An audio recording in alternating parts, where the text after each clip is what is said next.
तो कुछ एक पहचान है जो ये बताएंगी कि आप सतगुरु रामपाल जी भगवान के विशेष अंश हैं, या खाली आपको परमात्मा ने जो 4-5 हजार वर्ष के लिए आने वाले समय में इस कलयुग में जो मिनी सतयुग बना के जाना है, या आप उस मिनी सतयुग में बार बार जन्म लेके आप जी थोड़ा बहुत यहाँ का जो झूठा सुख है वो भोगने के लिए सेलेक्ट किए गए हैं। तो कुछ पहचान है, आप उन पहचानों पे थोड़ा सा गौर कीजिएगा। सबसे पहली पहचान उस बंदे की, उस भगत की, उस भाई बहन की जो सतगुरु रामपाल जी भगवान के द्वारा सेलेक्टेड किया जा चुका है इस भक्ति मार्ग पे भक्ति करने के लिए, मोक्ष प्राप्त करने के लिए। तो सबसे पहली जो पहचान होगी उस भगत की वो होगी दुख। जी हां, दुख। यदि आपके जीवन में मीठे मीठे दुख हैं, यदि आपके सामने नित्य नई कोई न कोई जो समस्या है वो अड़ी ही रहती है, तो कहीं ना कहीं आप उस परमपिता परमात्मा सतगुरु रामपाल जी भगवान के द्वारा आप जी सिलेक्टेड हैं। और ये दुख परमेश्वर हमें क्यों देता है?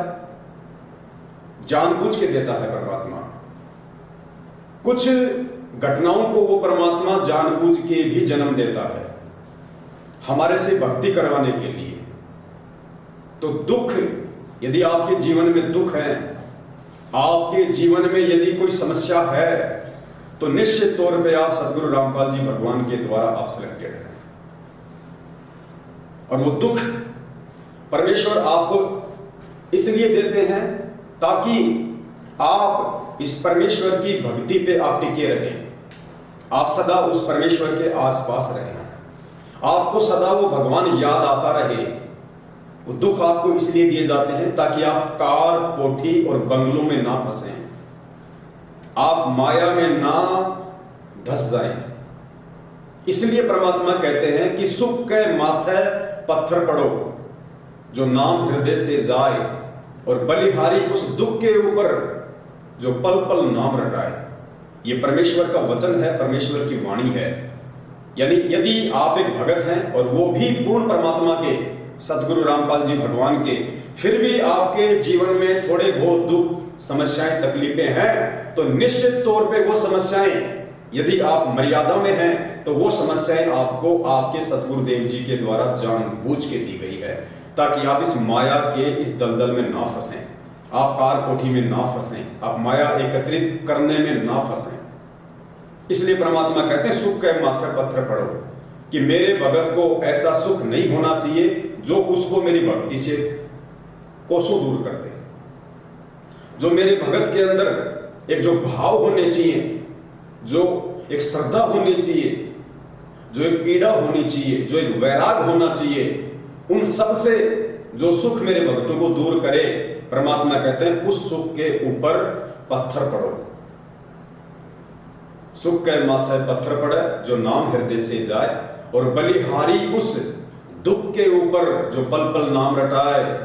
पुण्यात्माओं, इस काल के लोक में हमें गुरुदेव ने बहुत अच्छे से समझाया हुआ है कि बच्चों, माया जीव की सबसे बड़ी शत्रु है। यदि तुम्हारे पास में अनियंत्रित माया हो गई, यदि तुम्हारे को यहां सारे सुख सुविधा यदि दे दिए गए इस भक्ति के प्रतिफल में, क्योंकि इस सत भक्ति के प्रतिफल में तो कुछ भी दिया जा सकता है। परमात्मा कहते हैं गुरु समान दाता नहीं, और याचक शिष्य समान, 3 लोक की संपदा, 100 गुरु दीनी दान। ये परमात्मा इस भक्ति और इन सत भक्ति मंत्रों के प्रतिफल में हमारे को 3 लोगों का राज तो रूंगे में दे सकता है, खैरात में। लेकिन जानबूझ के उस परमेश्वर ने उन सुखों को रोका हुआ है, जानबूझ के। क्यों? सिर्फ हमसे भक्ति करवाने के लिए, हमारे को काल भगवान के कष्टों से परिचित रखने के लिए। कहीं हम इन सुखों में डूब ना जाएं, हमारे अंदर हमारे गुरुजी के प्रति जो भाव होने चाहिए, इस भक्ति के प्रति जो समर्पण होना चाहिए, जो लगन होनी चाहिए, कहीं ये झूठे सुख हमारे को उससे जो है दूर ना कर दे। इसलिए जानबूझ के वो परमात्मा अपने भगत को मीठा मीठा दुख दर्द देता है।